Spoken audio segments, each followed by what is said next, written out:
সবাইকে স্বাগত জানাচ্ছি আবহাওয়ার আরেকটি গুরুত্বপূর্ণ আপডেট নিয়ে। বাংলাদেশ ও পশ্চিমবঙ্গের আবহাওয়া অফিস থেকে দিল বিরাট দুঃসংবাদ। বাংলাদেশ ও পশ্চিমবঙ্গের বেশ কয়েকটি জেলায় দফায় দফায় এর তাণ্ডব চলমান থাকবে।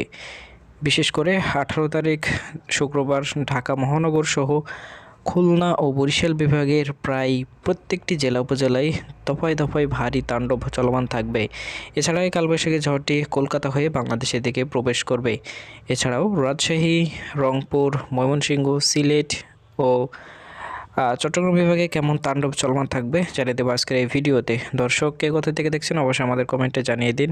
আমাদের চ্যানেলে নতুন হয়ে থাকলে সাবস্ক্রাইব করুন। চলুন বিস্তারিত জেনে নেওয়া যাক। সকাল থেকেই কিন্তু একদম তীব্র কালবৈশাখী ঝড় শুরু হয়ে যাবে। এখানে আমরা যদি লক্ষ্য করি, সব থেকে বেশি বৃষ্টিপাত যে অঞ্চলে হবে এবং শিলাবৃষ্টি হওয়ার যে আশঙ্কাটা রয়েছে সেটা ঢাকা বিভাগের ধামরাই, নরসিংদী, হোমনা সহ মুন্সিগঞ্জ, দোহার, ফরিদপুর সহ এদিকে শিবলয়ে রয়েছে পাংশা, মাগুরা, মেহেরপুর, কুষ্টিয়া সহ পাবনা, নাটোর, রাজশাহী, চাপাই, সিংড়া, মহাদেবপুর, বগুড়া, সরিষাবাড়ি, সিরাজগঞ্জ সহ নাটোর, জামালপুর, ধানবাদ, নলিতাবাড়ি সহ এদিকে যে অঞ্চলগুলো রয়েছে কিন্তু তীব্র প্রত্যেকটি জেলায় দমকা ঝড় সহ কিন্তু তীব্র শিলাবৃষ্টি ও বজ্রবৃষ্টি হওয়ার প্রবল সম্ভাবনা রয়েছে। এছাড়াও সিলেট বিভাগের বেশ কয়েকটি জায়গায় মৌলভীবাজার ও বালাইগঞ্জ, জগন্নাথপুর, ফেরেনবার্গ সহ চতকবাজার ও বিশ্বনাথপুর, বাণীচং সহ যে অঞ্চলগুলো রয়েছে অর্থাৎ সিলেট বিভাগের প্রায় প্রত্যেকটি জেলা উপজেলায় কিন্তু আপনার ভারী বজ্রবৃষ্টি হওয়ার সম্ভাবনা রয়েছে।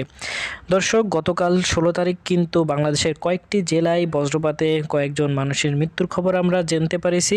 তো দর্শক, সবাইকে সতর্ক থাকার অনুরোধ জানাচ্ছি। এছাড়াও যদি খুলনা বিভাগের দিকে আমরা লক্ষ্য করি তাহলে দেখতে পাবো যে সবচেয়ে বেশি বৃষ্টিপাত হওয়ার সম্ভাবনা এদিকে রয়েছে মাগুরা, কচাদপুর, দামোহদা, মেহেরপুর, আলমডাঙ্গা, কুষ্টিয়া, গাংনী, মেহেরপুর সহ ভেড়ামারা যে অঞ্চলগুলো রয়েছে। তাছাড়া সে পাংশা, কুমারখালী, খোকসা সহ এদিকে যে কচাদপুর রয়েছে, নড়াইল, যশোর সো এদিকে যে অঞ্চলগুলো রয়েছে, অভয়নগর, সাতক্ষীরা, শ্যামনগর, শ্রীকান্তপুর, মংলা এদিকে যে অঞ্চলগুলো রয়েছে আর সব অঞ্চলে কিন্তু আপনার ভারী তীব্র বজ্রবৃষ্টি হওয়ার সম্ভাবনা রয়েছে।